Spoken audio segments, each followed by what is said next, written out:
Nagpatulfo ang tatlong lalaking nabudol ng scammer. Ang babaeng suspect nagpakilalang abogado ni VP Sara at anak daw siya ni Marvin Agustin. Pati nga raw ang mga bilyar, abay kamag-anak na rin niya. Narito ang Frontline Report. Siya si Jolan Samson, aka Alaysa Agustin. Si Samson, isa raw gulayat o big time sa mundo ng abogasya. Kaya agad nagtiwala sa mabulaklak niyang mga salita si Jose Danny Andujar at dalawa pang lalaki. Pero ang plot twist, scammer pala si Samson na nakilala lang ng mga biktima online. Ang tatlong lalaki dumulog sa programang Wanted sa radyo ni Senator Raffy Tulfo. Sinabi niya din sa akin, sir, na siya po ay defense counsel ni VP Sara. Hindi ko siya nakita sa impeachment. Saka DFA counsel din po. Sa DMW din po, sir. Saka pamangkin daw po siya ng shipping company, sir. Dami na. Hindi ko na kaya to. Bigatin pa na to. Grabe. Ano pa po, sir? Mga sinabi niya, mga name dropping. Sir, anak daw siya ni Marvin Agustin. Sobrang dami na. Hindi ko na kaya to. Overloaded na tayo. Inalok daw ni Samson si Andujar na tutulungang makapasok sa trabaho bilang seaman. Siningil daw siya ng aabot ng 141,000 pesos hanggang sa bigla na lang naglaho na parang bula.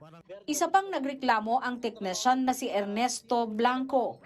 Iba rin ang pakilala sa kanya ni Samson. Bali na ipakilala po siya sa akin na CPA and may-ari daw po ng mga trucking business po. Meron daw po siyang sariling bigasan.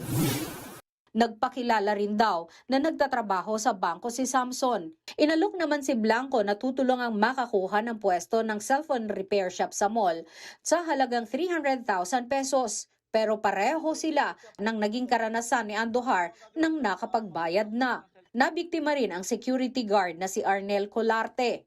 Binentahan naman siya ni Samson ng iPhone pero hindi raw orihinal ang natanggap niya. May ni-name drop na naman nakakilala si Samson ng mang-scam. Kamag-anak daw niya si Villar, yung Villar dito sa Las Piñas, yung mayor daw. Villar ba yun? Yung anak ni Cynthia Villar.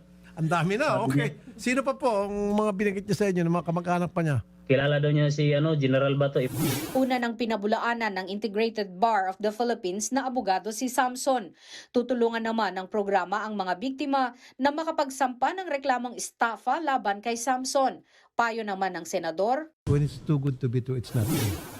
Yung bang malalaman niyo po yung isang tao ng scam o yung isang tao yung scammer, kumbaga ini-overqualify niya yung sarili niya. Meaning, nagbabanggit siya ng napakarami mga bagay na mapapabilib yung kausap niya. Yung po, red flag yun na yung tao is scammer. Nagbabalita mula sa Frontline, Margie Bentulan, News 5. Mga kapatid, Julius Babaw po.